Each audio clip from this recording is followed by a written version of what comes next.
دل کا اچھا ہونے سے بہتر ہے زبان کا اچھا ہونا، کیونکہ لوگوں کا واسطہ سب سے پہلے آپ کی زبان سے پڑتا ہے۔ دل تک تو کچھ لوگ ہی پہنچتے ہیں۔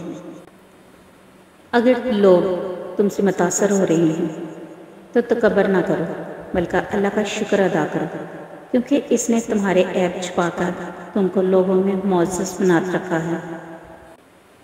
اللہ سے رجوع کرنے میں دیر نہ کرو، بے شک اس نے عرش الہی پر تحریر لکھ دی ہے، میری رحمت میرے غضب پر حاوی ہے۔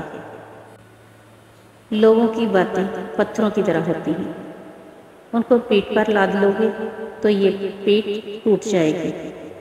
اگر ان کو اپنے قدموں تلے ایک برج بنا لو تو ان پر چڑھ کے بلند ہوتے جاؤ۔ ہم بیٹی کی نسبت سے داماد کو بیٹا مان لیتے ہیں، لیکن بیٹے کی نسبت سے بہو کو بیٹی کیوں نہیں مانتے؟ حیرت اور تعجب کی بات ہے۔ ایک ولی سے ابلیس نے کہا، تجھے اللہ پر بہت یقین ہے تو اونچے پہاڑ پر چڑھ کر چھلانگ لگا دے، دیکھتے ہیں کہ تیرا اللہ تجھے بچاتا ہے کہ نہیں۔ ولی نے جواب دیا، یہ اللہ کا کام ہے کہ مجھے آزمائے، میرا کام نہیں کہ میں اپنے سچے رب کو آزماؤں۔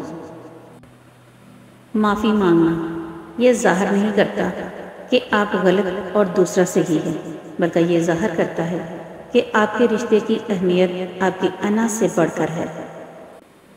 اگر آپ حق پر کھڑے ہیں تو آپ کو چلا کر بات کرنے کی ضرورت نہیں، اور اگر آپ حق پر نہیں ہیں تو چلا کر بات کرنے کا کوئی فائدہ نہیں۔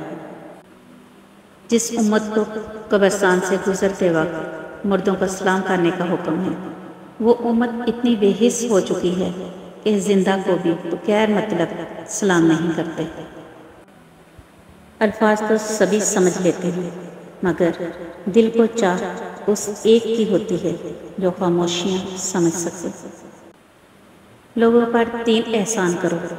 نمبر 1، نفع نہیں دے سکتے تو نقصان نہ کرو۔ نمبر 2، خوش نہیں کر سکتے تو رنجیدہ نہ کرو۔ نمبر 3، تعریف نہیں کر سکتے تو برائی نہ کرو۔ خدا کے بعد یہ سب ایک مرد کے ہاتھوں میں ہوتا ہے کہ وہ جتنا چاہے ایک عورت کو خوبصورت بنا سکتا ہے، کیونکہ مرد جتنے حسین طریقے سے اسے دیکھے گا، بولے گا، سنے گا، عورت اتنی ہی حسین ہوتی جائے گی۔ عقل مند اور بیوقوفوں میں کچھ نہ کچھ عیب ضرور ہوتا ہے، مگر عقل مند اپنے عیب کو خود دیکھتا ہے اور بیوقوفوں کا عیب دنیا دیکھتی ہے۔ قید کر دیا سانپوں کو یہ کہہ کر سپیروں نے، اب انسان کو ڈسنے کے لیے انسان ہی کافی ہے۔ حضرت علی رضی اللہ تعالیٰ عنہ نے فرمایا، رشتوں کو مضبوط رکھنے کے 2 راز۔ جب آپ غلط ہوں تو اپنی غلطی تسلیم کریں، جب آپ صحیح ہوں تو صرف خاموشی اختیار کریں۔ جو آپ کی برائی کرتے ہیں انہیں کرنے دیں، کیونکہ برائی وہی کرتے ہیں جو برابری نہیں کر سکتے۔ اتنی کوشش ضرور کیا کریں کہ کوئی آپ کی وجہ سے رب کے سامنے نہ روئے۔ حضرت علی رضی اللہ تعالیٰ عنہ نے فرمایا، دنیا میں خوبصورت دل تلاش کرو، چہرے نہیں، کیونکہ خوبصورت چہرے تو بہت ہیں لیکن خوبصورت دل بہت کم۔ اس رب کو پہچانا جس کے ہاتھ میں زندگی اور موت ہے۔ کئی لوگ زہر پی کر آتے ہیں پھر بھی بچ جاتے ہیں، اور کئی لوگ بچنے کے لیے ہسپتالوں میں جاتے ہیں پھر بھی مر جاتے ہیں۔ واہ میرے رب، تیری عظمت اور شان کے کیا کہنے۔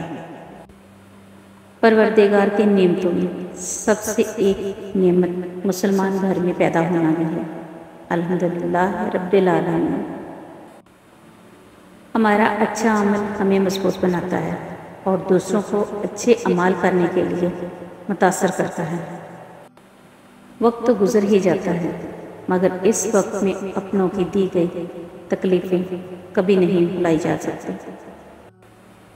میں خوبصورت ہوں، حسین ہوں، جوان ہوں، طاقتور ہوں، میرے پاس مال ہے، دولت ہے، عزت ہے، بینک بیلنس ہے، عالی شان گھر ہے، مہنگی گاڑی ہے، اور آخر کار کل نفس ذائقۃ الموت، اے انسان، یہی تیری اوقات ہے۔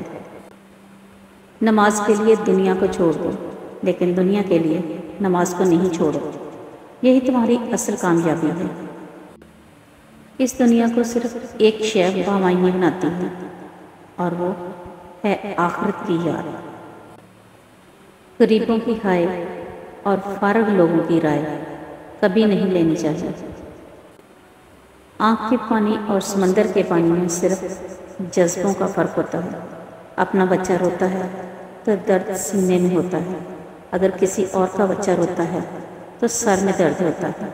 فرق صرف احساس کا ہے۔ حضرت علی رضی اللہ تعالیٰ عنہ نے فرمایا، خدا سے جب بھی دعا مانگو تو مقدر مانگو، عقل نہیں، کیونکہ میں نے بہت سے عقل والوں کو مقدر والوں کے در پر دیکھا ہے۔